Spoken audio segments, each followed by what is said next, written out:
Electrical machine.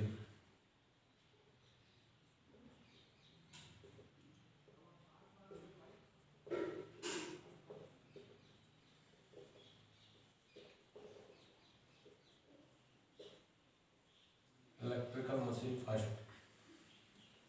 Topic चल रहा है डीसी मोटर। डीसी मोटर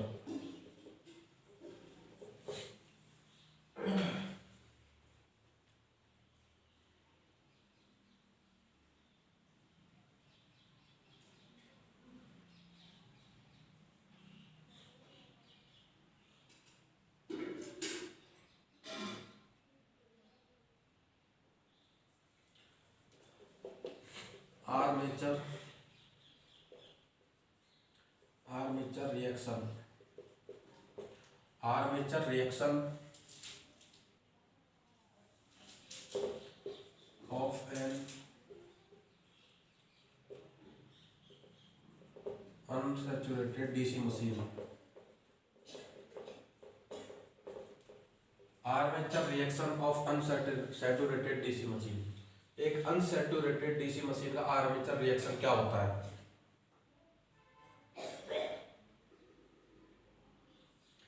ये होता है क्रॉस मैग्नेटाइजिंग। क्या होता है? Cross magnetising. एक अनसैचुरेटेड डीसी मशीन का जो आर्मेचर रिएक्शन होता है वो होता है cross magnetising.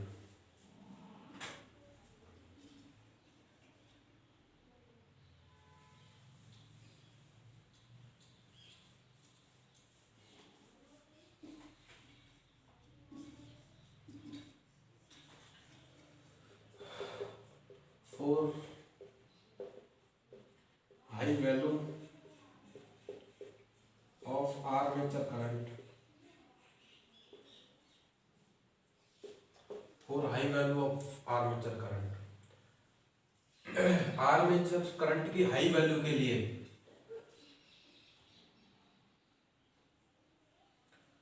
The speed of DC series motor, the speed of DC series motor, armature current की हाई वैल्यू के लिए जो डीसी सीरीज मोटर की जो स्पीड होगी वो क्या होगी?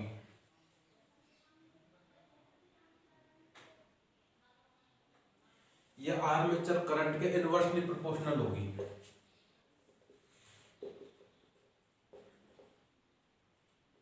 इनवर्सली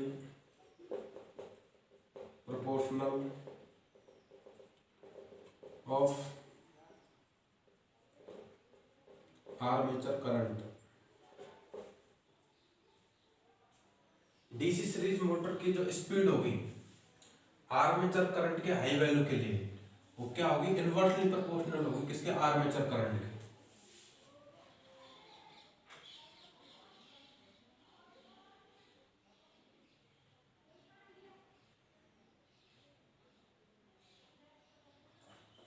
डीसी सीरीज मोटर का अगर फ्लक्स रिड्यूस होता है, flux reduce DC series motor, DC series motor का फ्लक्स रिड्यूस होगा तो वहां पर स्पीड क्या होगी? फिर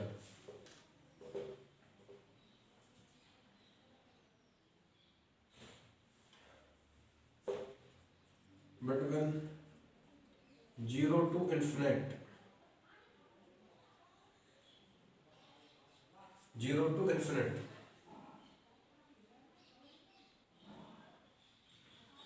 अगर किसी डीसी सीरीज मोटर का अगर फ्लक्स हम रिड्यूस कर देंगे तो उसकी स्पीड 0 से अनंत तक होगी।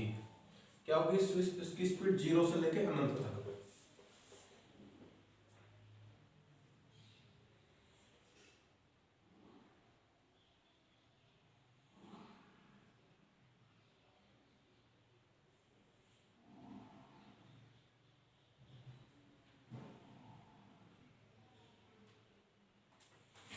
The construction of DC motor, the construction of DC motor, जो जो ये डीसी मोटर है इसका कंस्ट्रक्शन होता है वो कैसा होता है?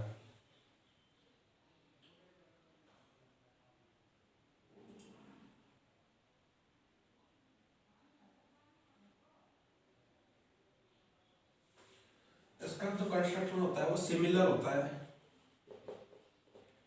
But different frame construction.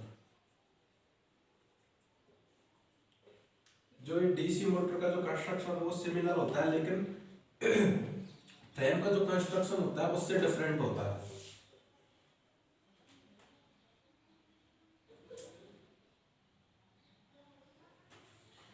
DC motor का जो कंस्ट्रक्शन होता है वो सिमिलर होता है किसके? जनरेटर के, डीसी जनरेटर के सिमिलर होता है, लेकिन डिफरेंट किसमें होता है? वो फ्रेम कंस्ट्रक्शन होता है। जो फ्रेम कंस्ट्रक्शन होता है वो डिफरेंट होता है। वैसे डीसी से जनरेटर के सिमिलर होता है लेकिन डिफरेंट होता है इसके frame construction.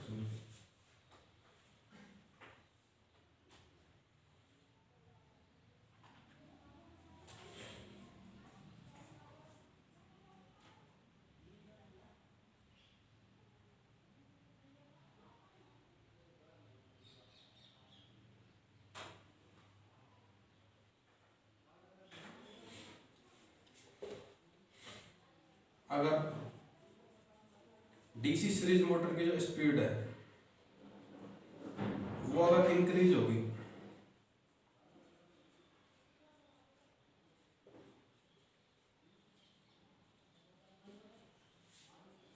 DC series motor की जो स्पीड है वो इंक्रीज होगी तो इसका फ्लक्स भी इंक्रीज होगा। फ्लक्स क्या होगा इसका? इंक्रीज। स्पीड इंक्रीज हो रही है तो फ्लक्स भी इंक्रीज हो रहा है।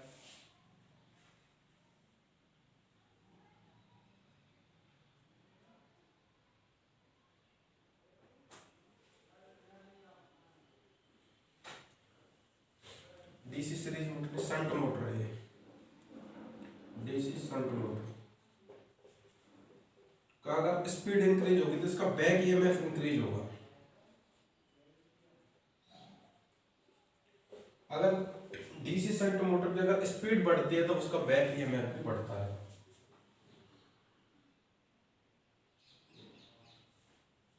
क्योंकि ईबी प्रोपोर्शनल टू होता है एन। ये जो बैक ईएमएफ होता है वो समानुपाती होता है किसके? स्पीड के।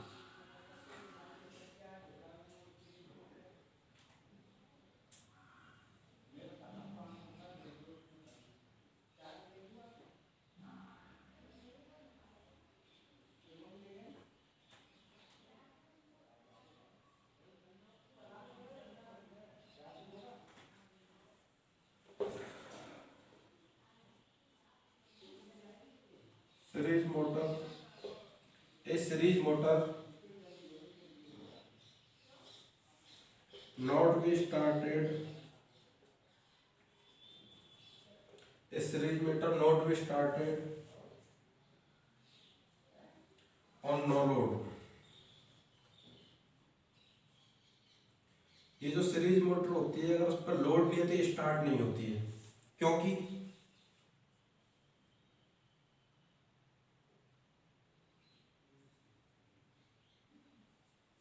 क्योंकि इस मोटर की जो स्पीड है वो बहुत हाई होती है।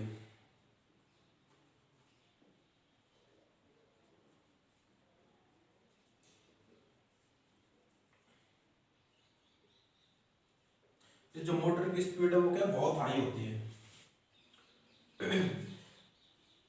जो ये एक सीरीज मोटर होती है वो क्या स्टार्टेड नहीं होती है नो लोड पर। अगर उस पर कोई लोड नहीं है तो वो स्टार्ट नहीं होगी। क्योंकि अगर वो स्टार्ट इस वजह से नहीं होते क्योंकि उसकी मोटर की जो स्पीड है वो बहुत ज़्यादा हाई होती है, इसलिए जब उस पर लोड पड़ता है तभी सीरीज मोटर स्टार्ट होती है।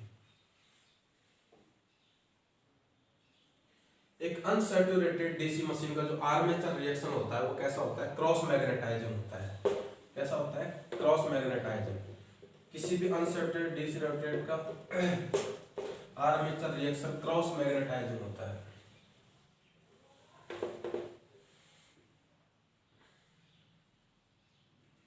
डीसी सीरीज मोटर की जो स्पीड होती है आर्मेचर करंट के हाई वैल्यू पर वो क्या होती है, इनवर्सली प्रोपोर्शनल होती है किसके, व्युत्क्रमानुपाती होती है किसके, आर्मेचर करंट की। स्पीड आर्मेचर करंट के इनवर्सली प्रोपोर्शनल होती है, कब, जब आर्मेचर करंट की वैल्यू हाई हो, आर्मेचर करंट की वैल्यू हाई हो तब स्पीड इनवर्सली प्रोपोर्शनल हो किसके, आर्मेचर करंट के। अगर किसी डीसी सीरीज मोटर का फ्लक्स रिड्यूस होता है, कम होता है, तो उसकी स्पीड जीरो से और अनंत अनंत के बीच होगी।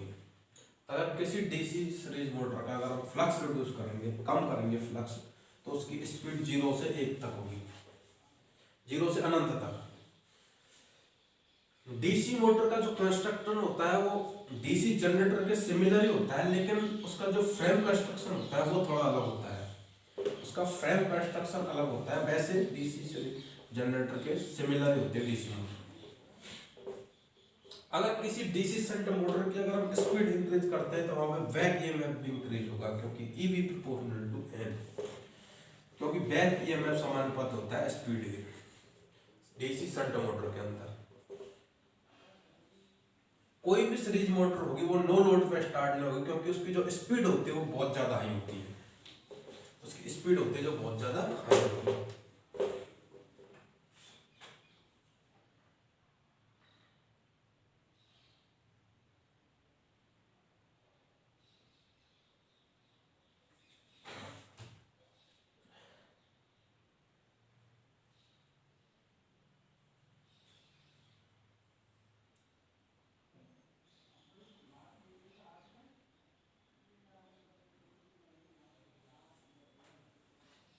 ये जो इलेक्ट्रिकल मशीन होती है, इलेक्ट्रिकल मशीन,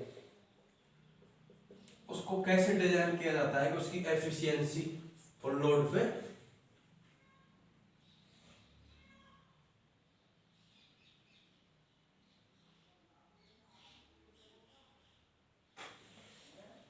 उसको इस प्रकार से डिजाइन किया जाए कि उसकी जो एफिशिएंसी होगी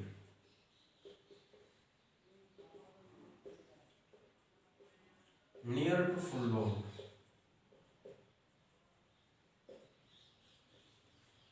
उसकी जो मैक्सिमम एफिशिएंसी होगी, मैक्सिमम जो एफिशिएंसी होगी वो फुल लोड के नियर होगी। इलेक्ट्रिकल मशीन को इस प्रकार डिजाइन किया जाता है कि उसकी मैक्सिमम एफिशिएंसी फुल लोड के नियर होगी,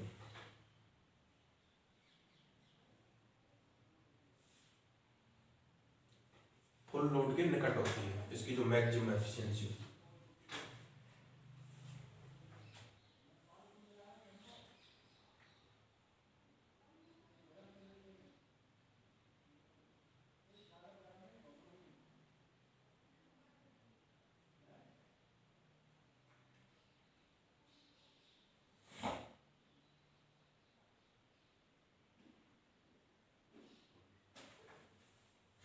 इस डीसी मशीन में, in DC machine, in DC machine torque और induced EMF, torque and induced EMF, किसी भी डीसी मशीन में टॉर्क और इंड्यूस्ड ईएमएफ उसको प्रोड्यूस किया जाता है किसमें, मोटर और जनरेटर के अंदर, डीसी मोटर एंड जनरेटर। किसी भी डीसी मशीन के अंदर टॉर्क और इंड्यूस्ड ईएमएफ प्रोड्यूस किया जाता है, दोनों में किया जाता है, डीसी मोटर में किया जाता है, जनरेटर में किया जाता है।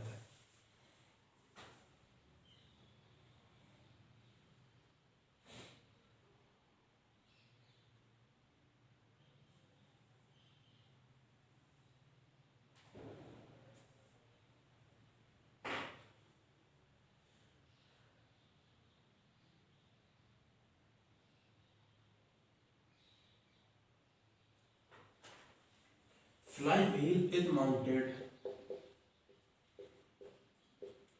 Flywheel is mounted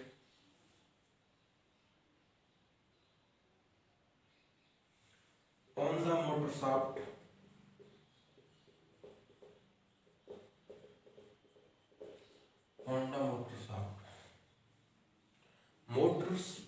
शाफ्ट पर फ्लाई व्हील को माउंटेड किया जाता है, किस मोटर के अंदर किया जाता है?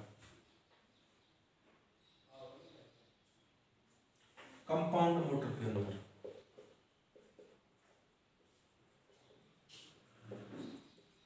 कंपाउंड मोटर के अंदर मोटर शाफ्ट पर फ्लाई व्हील को माउंटेड किया जाता है, किसके अंदर? कंपाउंड मोटर के अंदर।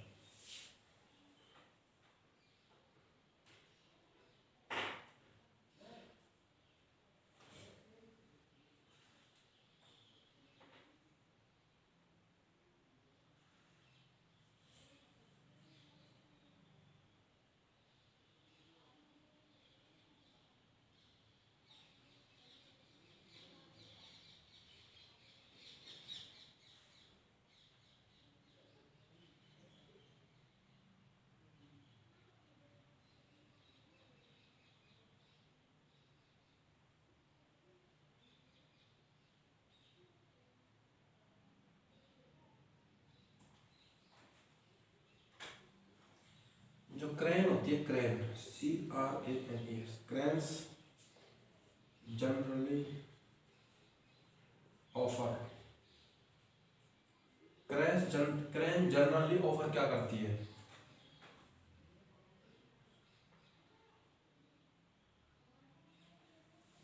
Reversing load,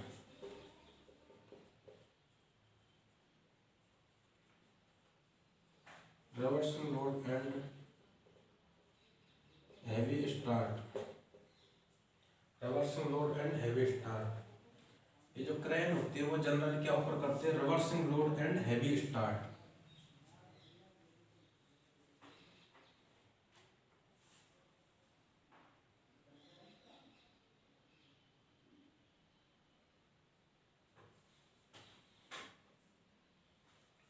low starting torque,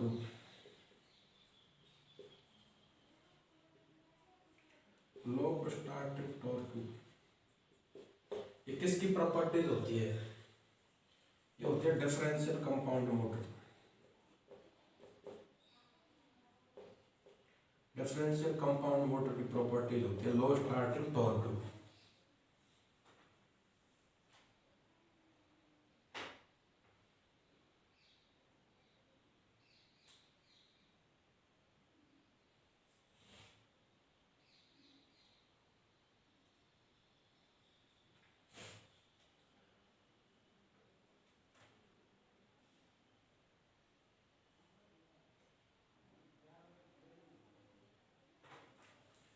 pole pitch in electrical machine, electrical machine की pole pitch, pole pitch in electrical machine. Electrical machine में जो पोल पिच होती है वो कितनी होती है? 180 degree electrical, 180 degree electrical. Electrical machine में जो पोल पिच होती है वो कितनी होती है? 180 डिग्री इलेक्ट्रिकल।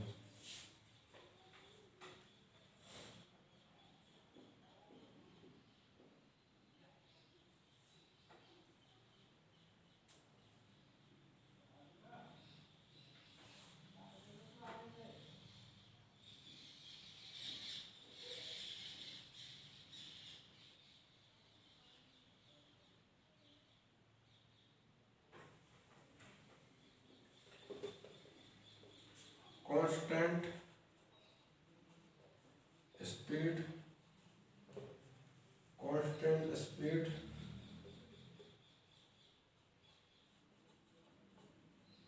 लाइन शाफ्टिंग के लिए कौन सी मोटर यूज करते हैं? इसके लिए करते हैं DC shunt motor, DC shunt motor.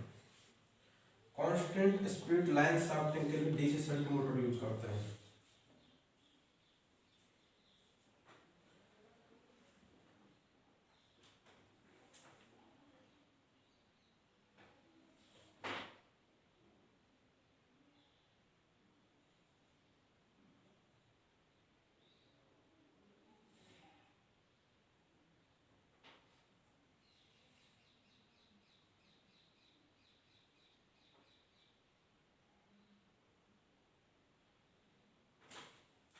Torque speed characteristic,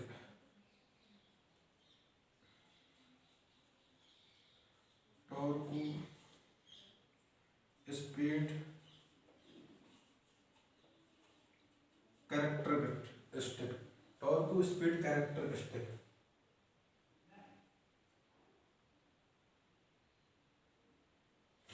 DC shunt line, DC shunt motor की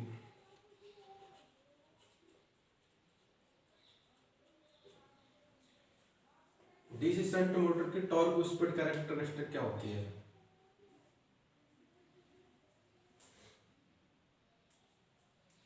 ये होती है dropping straight line, dropping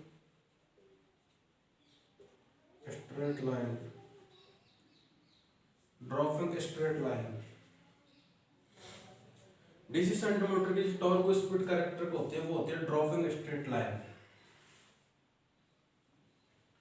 electrical machine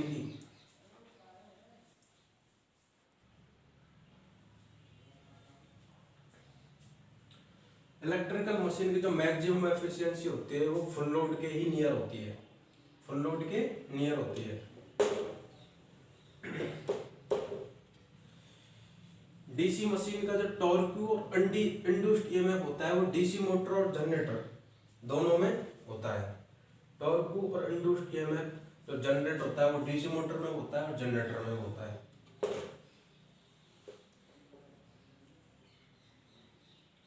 motor shaft पर जो फ्लाई व्हील को अपन माउंटेड करते हैं वो किस मोटर के अंदर करते हैं? कंपाउंड मोटर के अंदर। मोटर शाफ्ट पर जो फ्लाई व्हील होता है उसको माउंटेड करते हैं कंपाउंड मोटर के अंदर। क्रेन जनरली क्या ऑफर करती है? Reversing load and heavy start, reversing load and heavy start. Low starting torque होता है वो किसका होता है? डिफरेंशियल कंपाउंड मोटर का। लो स्टार्टिंग टॉर्क होता है डिफरेंशियल कंपाउंड मोटर का। इलेक्ट्रिकल मशीन में जो पोल पिच होती है वो किसके इक्वल होती है? 180 degree electrical, 180 degree electrical. Constant speed line shafting किसमें होती है? डीसी शंट मोटर के अंदर होते हैं constant speed line shafting. Torque speed characteristic, DC shunt motor के जो टॉर्क स्पीड कैरेक्टर होती है वो कैसी होती है? ड्रॉपिंग स्ट्रेट लाइन होती है, ड्रॉपिंग स्ट्रेट लाइन।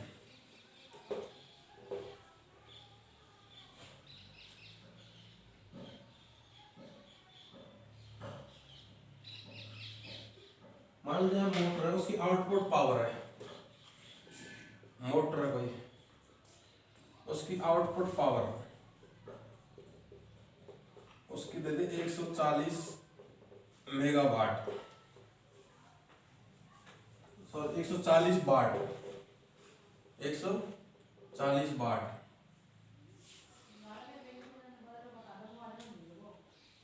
और इनपुट पावर, इनपुट पावर दे रखी है 176.84, 176.84 वाट। तो मोटर की एफिशिएंसी निकालनी है, मोटर क्या निकालनी है? एफिशिएंसी। तो इसका एफिशिएंसी निकालने का क्या फॉर्मूला है? आउटपुट बटे इनपुट इंटू 100। आउटपुट कितना दे रखा है? 140, इनपुट है 176.84 इंटू 100, तो कितना आ जाएगा ये काट पीट के? यह आ जाता है 79.168%। तो ये आ जाएगी क्या? एफिशिएंसी मोटर की। जब भी ऐसे न्यूमेरिकल आए, आउटपुट दे रखा है, इनपुट दे रखा है, एफिशिएंसी निकालनी है तो आउटपुट अपॉन इनपुट इंटू 100, तो ये आ जाएगा 79.168%।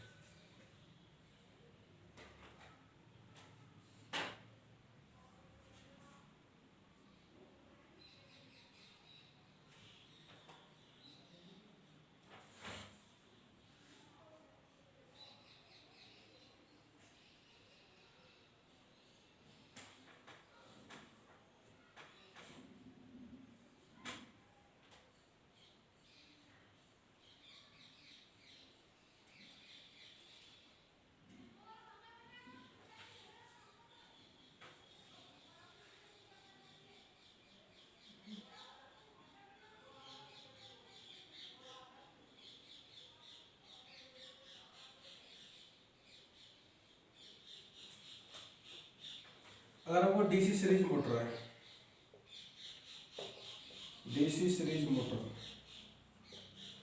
उसको हमने बाई मिस्टेक एसी सप्लाई से कनेक्ट कर दिया, बाई मिस्टेक क्या किससे कनेक्ट कर दिया, उसको एसी सप्लाई से कनेक्ट कर दिया, कनेक्ट एसी सप्लाई, तो क्या होगा,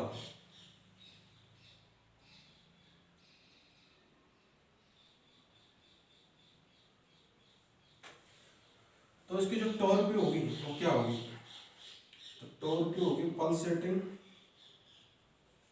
एंड यूनिडायरेक्शनल,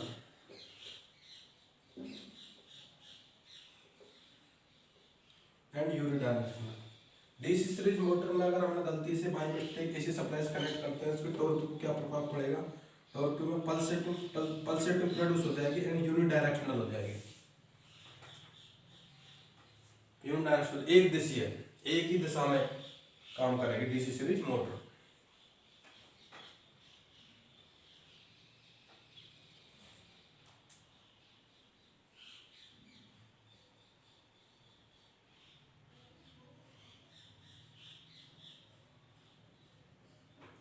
अगर डीसी मोटर का मैक्सिमम पावर आउटपुट निकालना है, मैक्सिमम पावर आउटपुट निकालना है किसका, डीसी मोटर का, तो उसके लिए क्या फॉर्मूला होगा,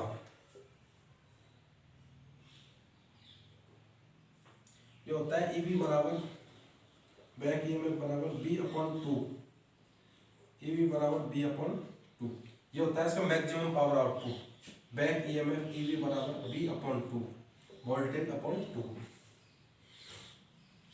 तो जब भी अपन को ऐसा न्यूमेरिकल दे उसमें आउटपुट पावर दे रखी है, इनपुट पावर दे रखी है, तो एफिशिएंसी निकालनी है तो आउटपुट बटे इनपुट इनटू 100, इससे कर देंगे। कभी डीसी मोटर को अगर बाय मिस्टेक एसी सप्लाई से कनेक्ट करते हैं तो उसका टॉर्क में क्या पल्सेटिंग एंड यूनिडायरेक्शनल हो जाएगा, एक दिशा में एंड पल्सेटिंग प्रोड्यूस हो जाएगा। मैक्सिमम पावर आउटपुट निकालने के लिए डीसी मोटर के लिए ईबी बराबर होता है बी अपॉन टू, क्या होता है ईबी बराबर बैक ईएमएफ बराबर B upon two.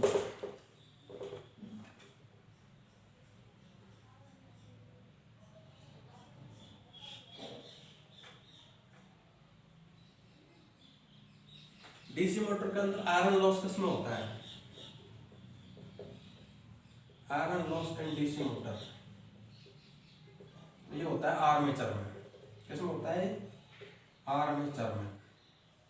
DC motor के अंदर आयरन लॉस हमेशा किसमें होगा, आर्मेचर के अंदर।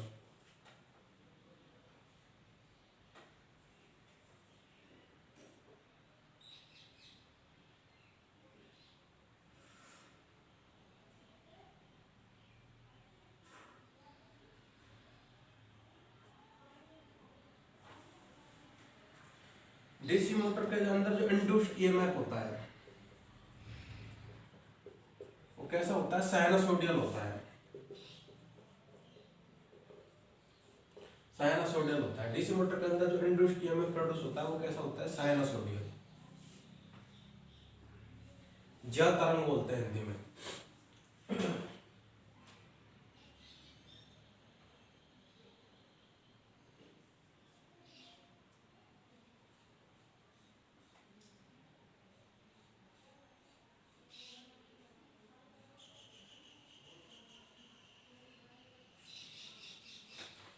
फ्लेमिंग राइट हैंड रूल, तो फ्लेमिंग का दाएं हाथ का नियम, Fleming right hand rule, Fleming's right hand rule,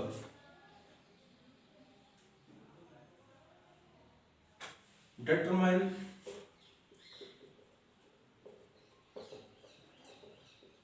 direction of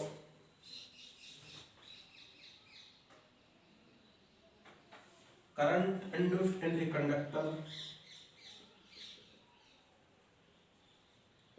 current induced in a conductor,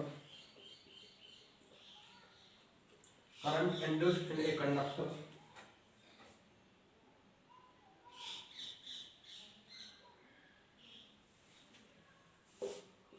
due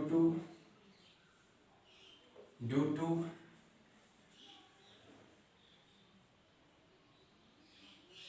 its motion in magnetic field, its motion in magnetic field.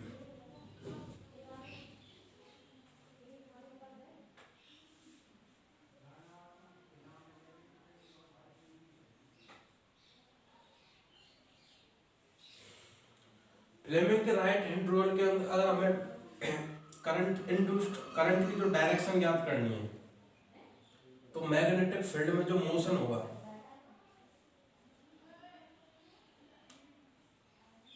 Magnetic field में जो motion होता है उसकी वजह से कंडक्टर में जो करंट इंड्यूस्ड होती है उसकी दिशा ज्ञात करने के लिए फ्लेमिंग के राइट हैंड रूल का यूज किया जाता है।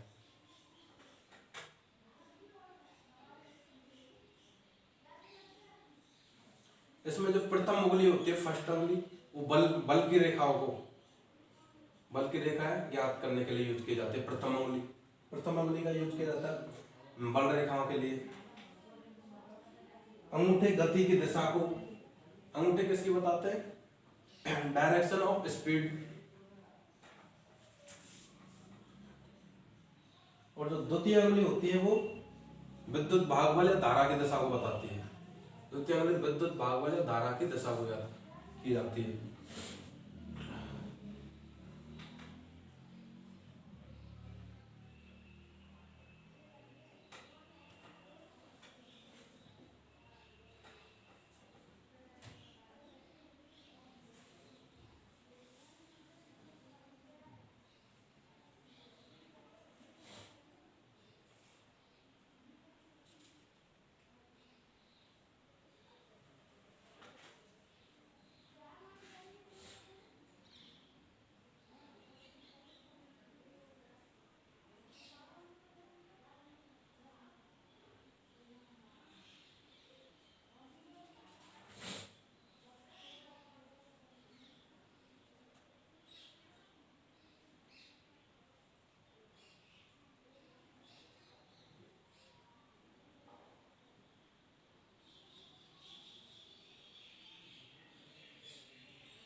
Torque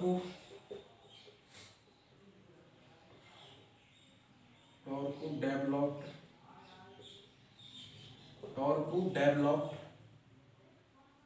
by the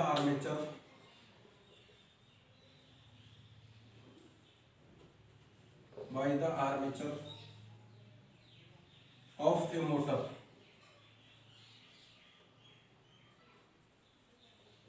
is proportional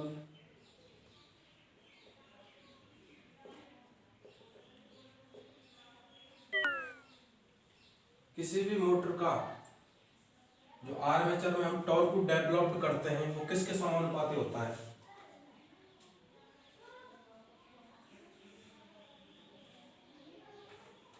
magnetic flux पर पोल, मैग्नेटिक फ्लक्स पर pole into armature current, into armature current, into armature current. Magnetic flux पर पोल इनटू आर्मेचर करंट। किसी भी डीसी मोटर में आयरन लॉस आर्मेचर के अंदर होता है। किसी भी डीसी मोटर के अंदर आर्मेचर जो आयरन लॉस होगा वो किसमें होता है? आर्मेचर में होता है। जो कॉपर लॉस आयरन लॉस होता है। इंड्यूस्ड ईएमएफ, किसी भी मोटर का जो इंड्यूस्ड ईएमएफ होता है वो साइनसोइडल होता है, ज्यावक्र होता है, साइनसोइडल। फ्लेमिंग के राइट हैंड रूल के अनुसार अगर हमें किसी भी मैग्नेटिक फील्ड में कोई मोशन हो रहा है और उसके कारण कंडक्टर में जो करंट इंड्यूस्ड की दिशा ज्ञात करनी है, तो उसके लिए हमें फ्लेमिंग का राइट हैंड का यूज किया जाता है। किसी भी मोटर के आर्मेचर में अगर टॉर्क को डेवलप कराना है तो उसके वो किसके समानुपाती होगा? मैग्नेटिक फ्लक्स पर पोल इनटू आर्मेचर करंट के समानुपाती।